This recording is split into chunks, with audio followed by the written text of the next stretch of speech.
I had the pleasure of having dinner with him last night. We talked a little bit about many of the famous people he's met. He has met Pope John Paul. What about Bono? So Bono's much more interesting. But I was more excited to learn that he had met Bono. And he did tell him that he has a company named to you. So with that, I introduce Chip Paucek. Thank you. All right. Hey, everybody. So let me have the little clicker.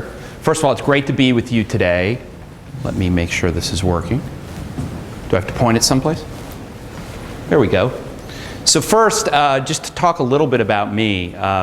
So I co-founded 2U in 2008, but I'll give you a little bit of my backstory. So this is not my first rodeo. This is my third venture-backed startup, either venture or private equity.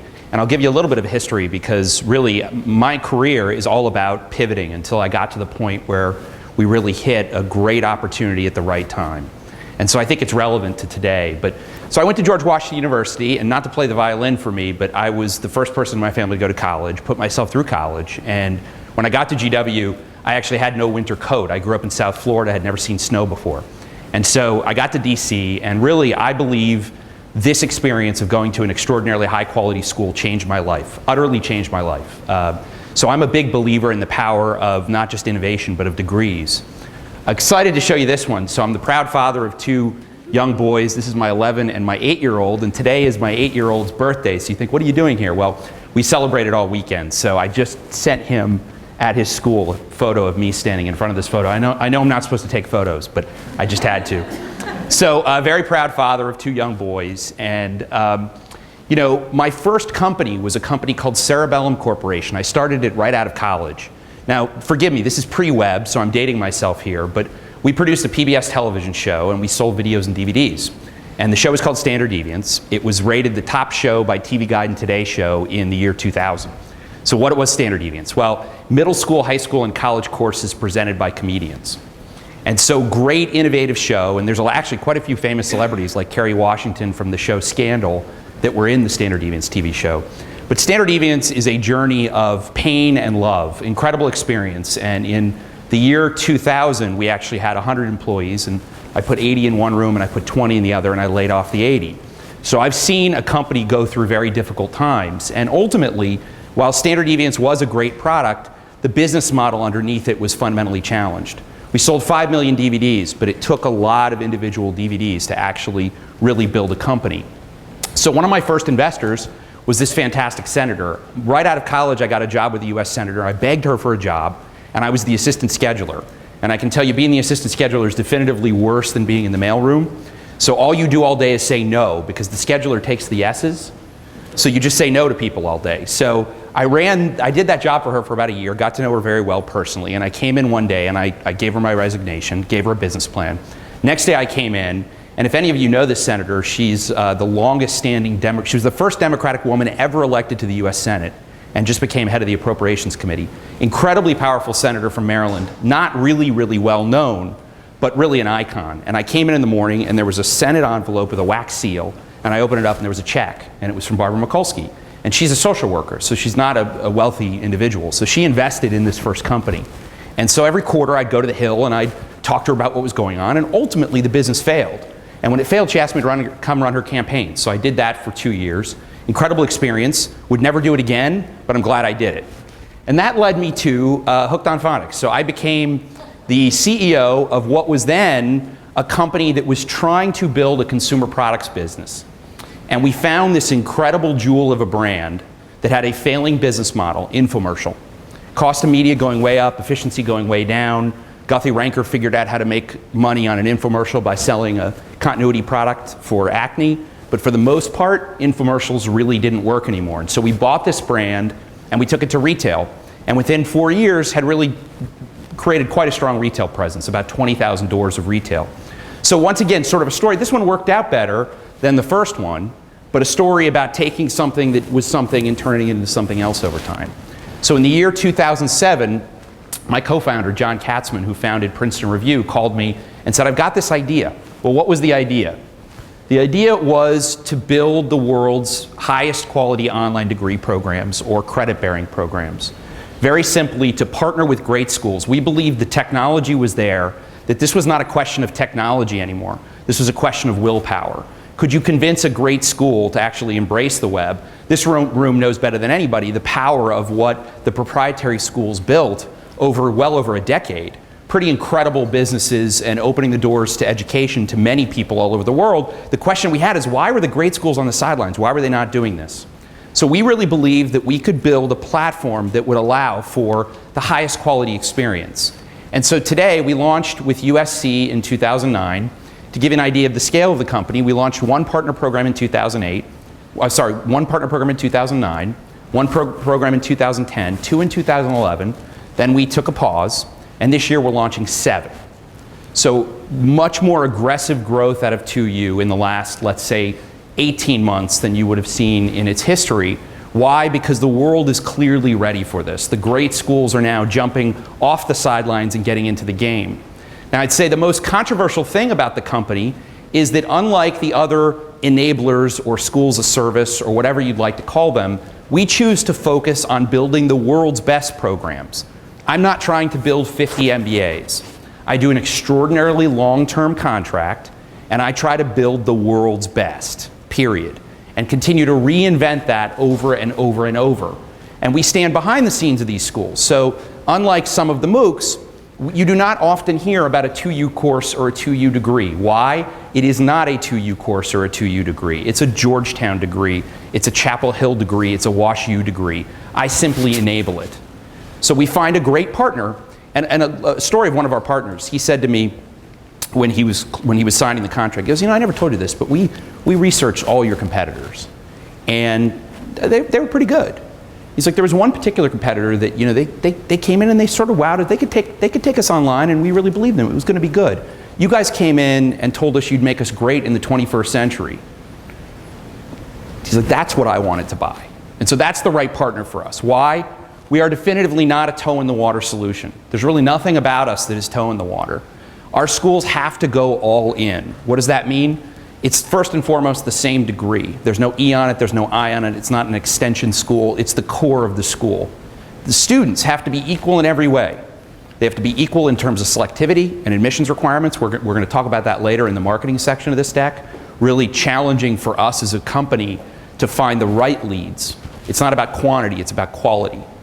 And then equal in every other way. Same rights and privileges, same responsibilities, same faculty.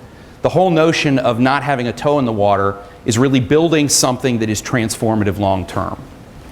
So just an example of some of our partners. Now, you can see we now separate the business into graduate and undergraduate, and we're proud to say that on the bottom you see a series of high-quality institutions that are for the first time offering online undergrad for credit. So this is not a MOOC. We like to say that it's a SPOC. It's a small private online course. Now, over time, these SPOCs get large. Why? Because if you look at our USC social work program, you have over 3,000 students in really the #1 and the only national and soon international social work program.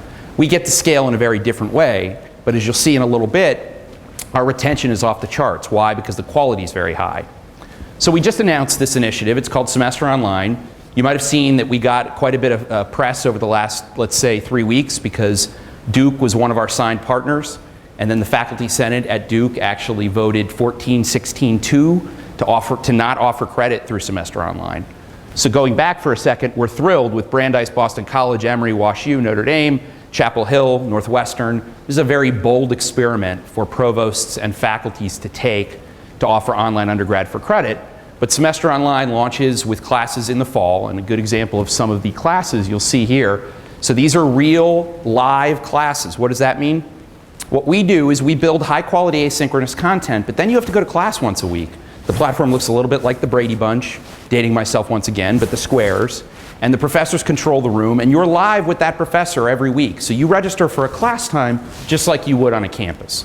And these are some of the courses that are being offered. Currently the most popular right now is Drugs and Behavior. I guess no shock, but we thought it was sort of funny.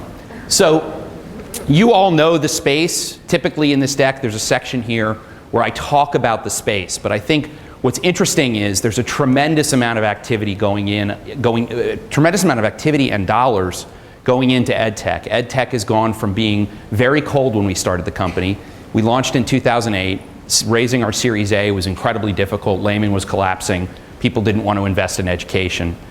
We've raised $102 million to date, so we're past the point now of raising funds. But the point is, the space is growing rapidly, and what I find fascinating is, as you heard a second ago, the fact is the MOOCs in some ways really didn't even exist a year and a half ago, and now are dominating the conversation. If you look at the overall space, I think the proprietary schools are not just getting hit from the top, but they're also starting now to get hit on the bottom by people like Straighterline or University Now with very, very low price offerings. Or something like the Minerva Project, which I think is an exceptionally long putt, but is still really interesting, trying to build the world's first for-profit Ivy League school.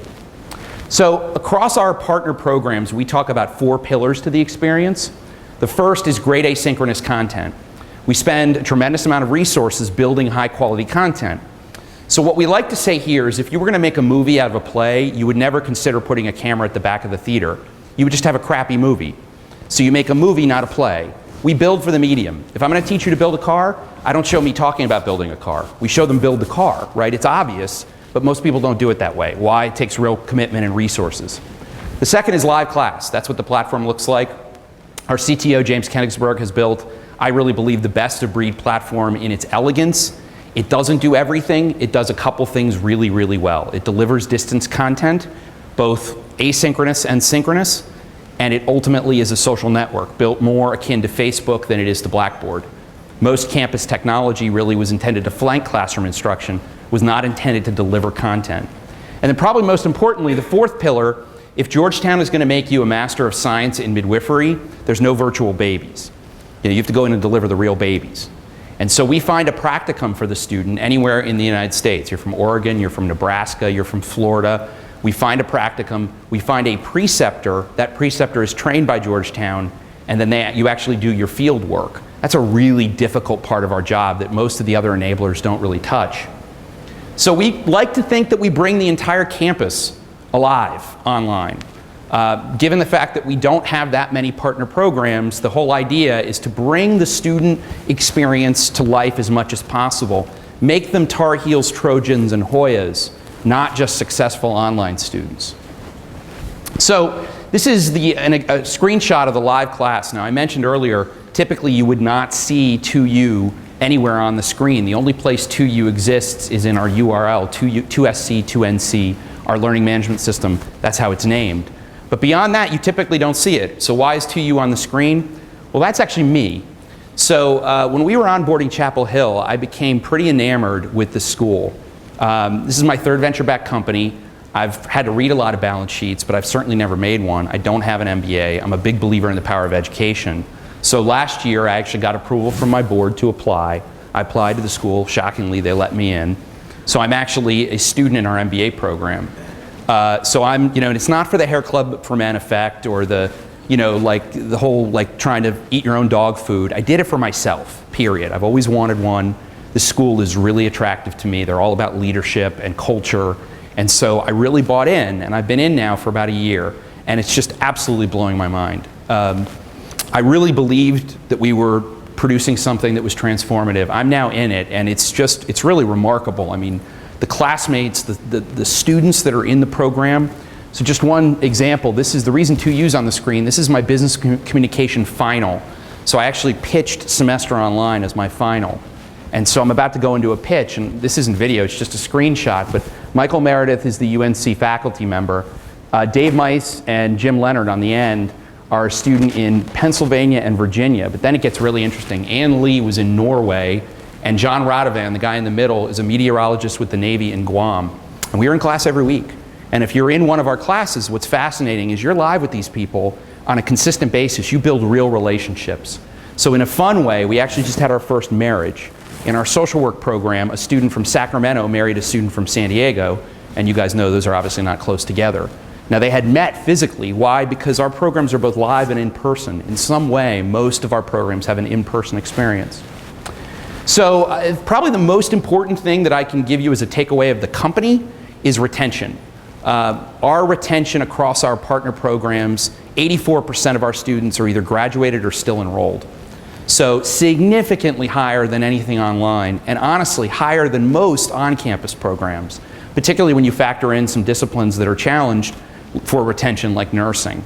So it's really all about the quality of the experience fundamentally.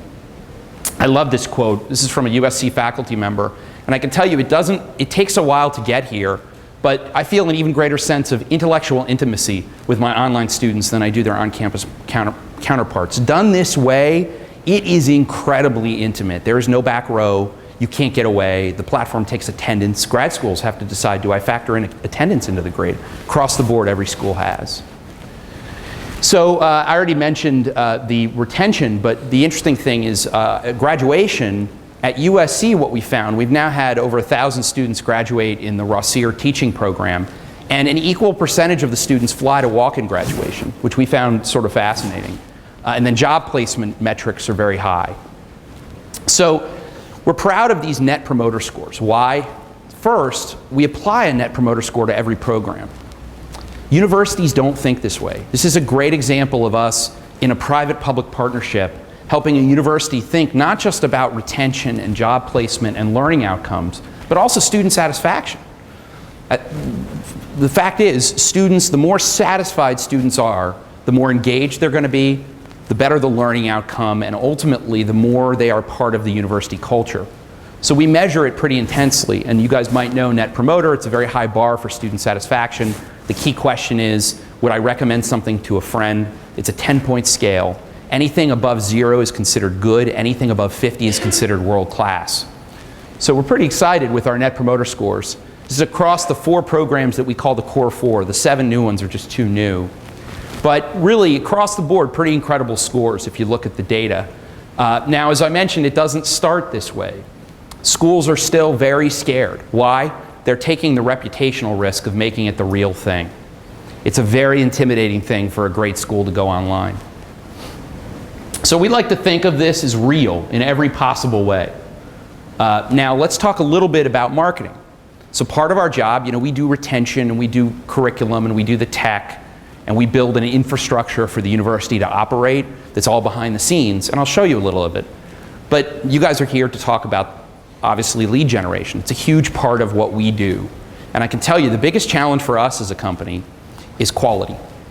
So the admit rate across our programs is well below 50%, and 2U has the financial side of that equation, not the school. The school obviously has an opportunity cost, but we caution our schools. Actually, the contract states that the schools have to make it equal in every way, which means the same level of selectivity.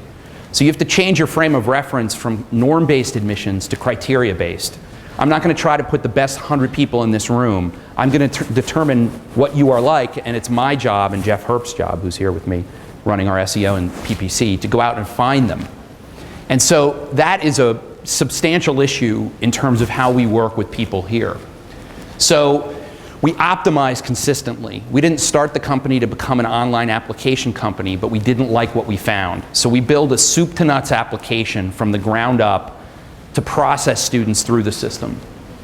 We built all on Salesforce.com. What's interesting is we've now got almost 7,000 students enrolled in all of our programs. We're getting to real scale, and we do it all on a platform across, on Salesforce.com across all of our systems. So what's notable is we have to build ties between all of these various pieces. The moment you start offering for-credit education online, USC deeply cares about making sure that all of these students are, number one, the real students, number two, fulfilling their commitment to the school. And so a ton of our work is actually the ties between the university, the back end, the front end. So we've, it's interesting here is we're starting to get to some scale in lead gen. By the end of this year, we will cross the 1 million leads mark. Now, to you, I think that number's probably pretty small, interestingly. You guys have done this a long time and have built really a massive lead gen engine. But for us, what's notable is that we actually turn away many, we won't even bring in leads that don't meet a certain bar. So it's all about quality, not quantity for us. And that leads to a pretty powerful business. So this is 2013, this year. We'll generate about $230 million in tuition bookings for our partner programs. And that's total tuition, that's not just 2U's piece. But it's becoming a real business. We're getting to some scale. And you know, those live sessions, my currently favorite number is today we're offering about 1,146 live classes on a weekly basis. So you know, you're getting to some real scale of those small private online courses. So how do we generate the student volume? I think it won't surprise you at all that about 70% of our leads, of our students, come from either organic or paid search. Generally speaking, we have not had any success with lead aggregators. Generally speaking. It's mostly organic and paid search, and I'll show you a little bit of the special sauce. So this is an example of creating a conversation around our partner program, the Rossier School of Education. So this is their site, which we control. It's on their domain. We run and we optimize. And these are two examples of two individual microsites that we built that are long-term commitments to innovating within the teacher space. So for instance, we acquired the domain teach.com. That's actually not a small domain to acquire, just right there on the domain name itself. Obviously, you guys know a lot about that. It's expensive to do that. And this is about a long-term commitment to a partner that we're going to work with for a decade. And we're going to build a conversation around teaching that ultimately leads to a conversion later. And as Google's data has shown, the fact is this type of student doesn't immediately sign up. It just doesn't happen. You know, the tail on a lead for us is 2 to 2.5 years. So we might start somebody in a conversation and it will take a long time for them to convert. CertMap has been around now for 3 years for us. We built it a while back, and this is a good example, I think, of bringing real content to the web. Certification map, teacher certification is not good for America. That teacher certification is wildly complicated. Every state is different. And we found online that there was a dearth of information for teachers if you were looking to become a teacher as to what the requirements were. So we did all the research, did the legal research, and built a great site that allows you to get details as to how to become a teacher in each state. And it gives you all kinds of other data, and over time we've expanded it with a jobs portal. And ultimately you're driving a conversation around your brands. So this conversation, a good example of, in teach.com, we built an organic, dynamic ranking of teaching blogs.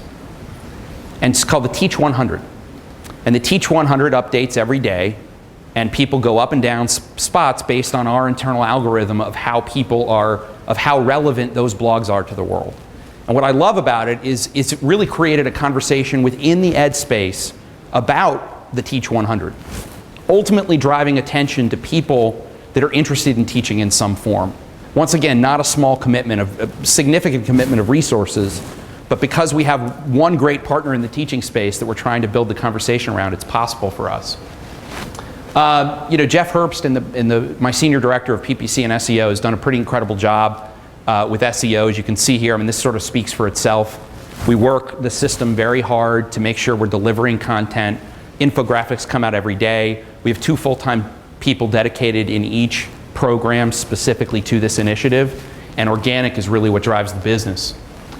This is actually a good example of something that's a bit counterintuitive that we loved. So this went against the grain because everybody says don't add a second step. And so we're constantly optimizing not just the landing pages but the actual site itself. And so this site, by including this request of information on the first page, we significantly impacted conversion, which we thought was interesting, just given that it sort of breaks the norm of, you know, don't let them go through multiple steps. So from our paid channels, I think, you know, it's between search and the Google Display Network, you can see just some examples of different types of creative for this one particular program. I guess what I would emphasize here is you can see the branding is all very consistent, and we're doing it with not just the support of the high-end school, but really the oversight of the high-end school. Why? I am their brand steward, period. You know, we're using we're today offering to the world, really. This program, students are in 44 countries. And so to the world, we're going out with this great USC experience. Well, I better make sure I treat that brand correctly. So there's no ads on the side of a bus, and all of the branding needs to be very consistent. So mobile. We are now optimizing every single site, whether it be partner pages or microsites, to be dynamic for all three formats. So web, tablet, mobile, cell. And so this is just an example of the lead form for Rossier dynamically adjusting depending on the initiative.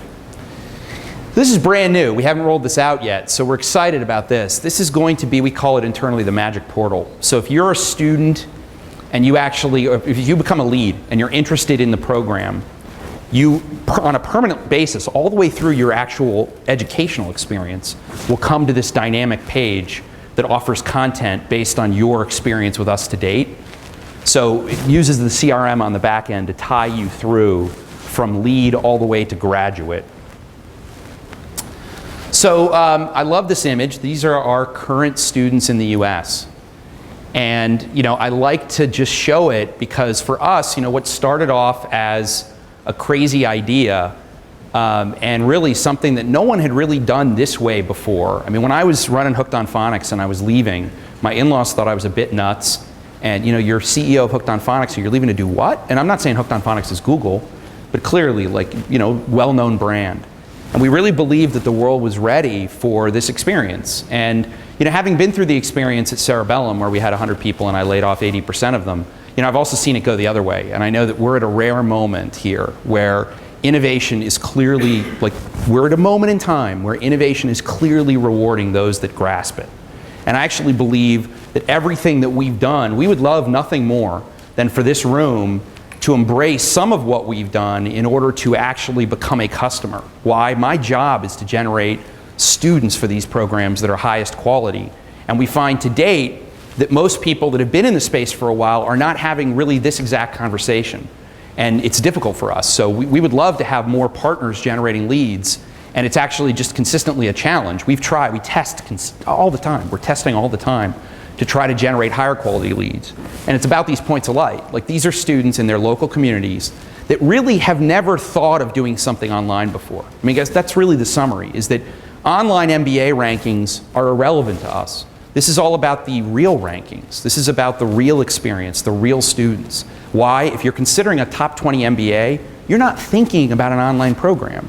We have to break through, and it takes us a good 18 months to get somebody really in, because getting the preconceived notions to go away of what online is and thinking about it this way is really tough.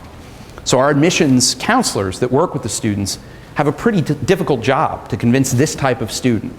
Now, when it happens, what you get is Great Universities Unleashed.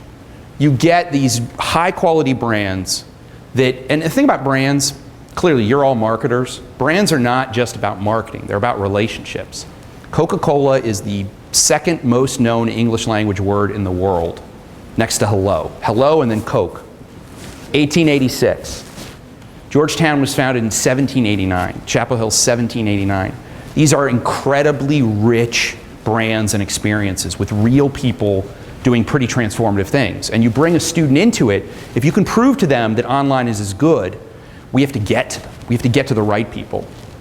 And I'll close with one example. Our MBA program, one of my classmates, is the head of the ER of Southeast General Hospital in DC. Now, I live in Annapolis, Maryland. If any of you know anything about DC, that is the hardest hospital to work in DC. He runs the ER. That's the type of student that we're bringing into these programs. People that simply would have never picked up their life to move to join a top 20 MBA program. Why is he doing it? He wants to advance in administration. So the fact is, education is going to unlock this opportunity for him. But we have to figure out how to get to him. So one thing I wanted to mention is that we're working on a variety of proprietary lead gen opportunities. And so I would leave you with this. I would say the thought behind convincing other organizations externally to do lead gen is something we're finding the world is ready for. So people are looking at lead gen that you wouldn't ever think would do lead gen based on past behavior. Now, the fact is, when you have high quality brands, you can bring them into the conversation that way. And I can only tell you so much here because then I'd have to kill you, obviously. So that's the end. And I'd love to take any questions that you have.